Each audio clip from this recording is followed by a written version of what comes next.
My name is Vitaly Aksionov, and I'm the co-head of the Laboratory of Algorithms for Concurrent and Distributed Systems. My colleague, Petr Kuznetsov, is also co-head of the laboratory. He was my advisor previously, and now he helps me to get students involved into our laboratory in the first place. He doesn't really do research in that laboratory, he helps us to do it. So kind of he's the mastermind behind the laboratory itself.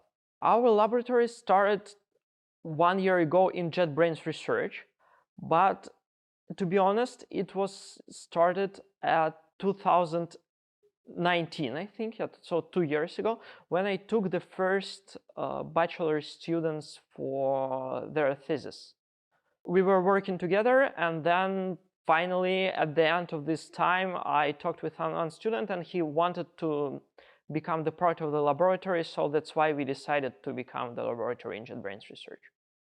The idea of the lab, primarily, it was about concurrent and distributed systems, and there is almost no such lab in Russia or inside our country. And I thought that it would be nice if we will have the concurrent systems laboratory and distributed systems laboratory somewhere that is held by the laboratory.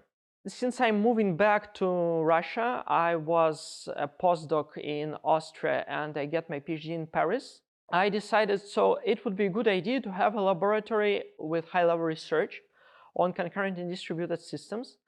And I think that was the main idea behind that laboratory, to invite students, for example, to enjoy the same topics. Okay, last year we had two students, Alexandra Drozdova and Ilya Kokorin. So Alexandra did her bachelor's. It was very good. She even started not last year, but 2 years ago. She already started doing her bachelor's, so she was doing it for 2 years. It was on self-adjusting data structures, concurrent data structures. And she did a great job during her first year of working in the lab. So we published the paper on the conference DISC. And I think we almost got to get the best paper award.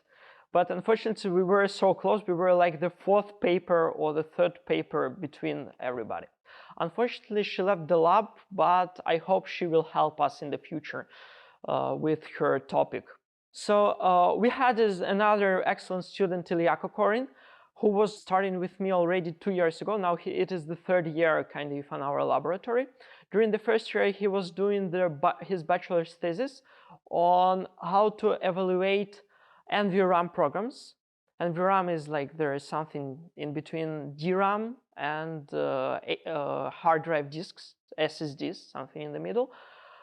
And we published the paper this year on PACT conference, which is not a tier conference, unfortunately, but it is still very good and it was very interesting. Ilya did his work with the collaboration with Ben Gurion University and Danny Handler, their professor, and Alexandra did her work under the secondary guidance of Dan Alistar from IST Austria. I would say the hardest part of being the head of the laboratory is to come up with the topics. To be honest, the first topic of mine that was proposed to the students were typically only for internships program, because previously I tried to collaborate with some professor outside who are already established professors, like with high Hirsch ratings and etc. And they already know what they're doing. So currently, I would say that we have collaboration with Petr Kuznetsov, of course, because he is the head of the lab, but he is also a professor in France. Also, we had a collaboration with Dan Alistar from IST Austria. I was a postdoc there, so like typically I just like take some topics from him to myself and I just continue working with that. With Danny Handler from Ben Gurion University, I already told, and also we had with Stefan Schmidt on self-adjusting networks. So as you can understand, typically our topics are on self-adjusting networks and self-adjusting data structures. So it's kind of different topics, but it seems they put together kind of in this laboratory. So we are working on mostly on self-adjusting data structures, while everybody like Stefan working on self-adjusting networks, Dan working on self-adjusting data structures, and we are working on them together. I have a small collaboration with MIPT University, and I gave their students 3 topics, and I had 3 bachelor students from MIPT last year, and these topics were mine, but they were on parallel computing. So this is a little bit different. So when you think about concurrent and distributed computing, you have kind of computational agents that are working together with synchronization. So you have like agent here, agent here, agent here, agent here, and they talk together through some communication channels. While in parallel algorithms, you are given the input as in the standard algorithmic way. So you're given input and you have to produce output. And nobody cares how the agents work. This is your own way to work with them. So I presented these 3 topics to MIPT students, but however, on the concurrency, I think on the concurrency in distributed systems, this was like my first topic for JetBrains research students. Yeah, that was my first experience with getting in touch with the student for the whole like 2 months of very intensive research.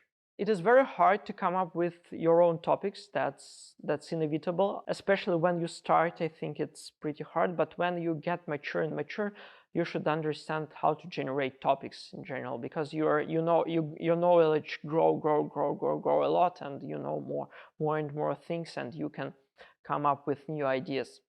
To be honest, the thing that surprised me during the last year were JetBrains research internships, which I suddenly got into interaction with that. I didn't know, like I asked for 1 student. So I proposed the topic, I got like excellent students, and finally at the end I had approximately 20 applications or so, and it was very hard to choose. At the start I decided to get 1 position, and then I had 2 inseparable candidates. And I was like, what should I do? And I asked for the second student because I cannot separate them. They were so excellent. And I asked the JetBrains research whether they can give me another position. And suddenly, I didn't expect that. They gave me the second position. And I was like, wow, I'm really happy. And like 1 student has been working on my topic, and another student was working on Stefan Schmidt topic, because I didn't have the topic on my hand, but I wanted to get the students very much. He was very keen of the first topic, because this was the topic on complexity mostly. So it is about communicational complexity and algorithms for self-adjusting and concurrent systems.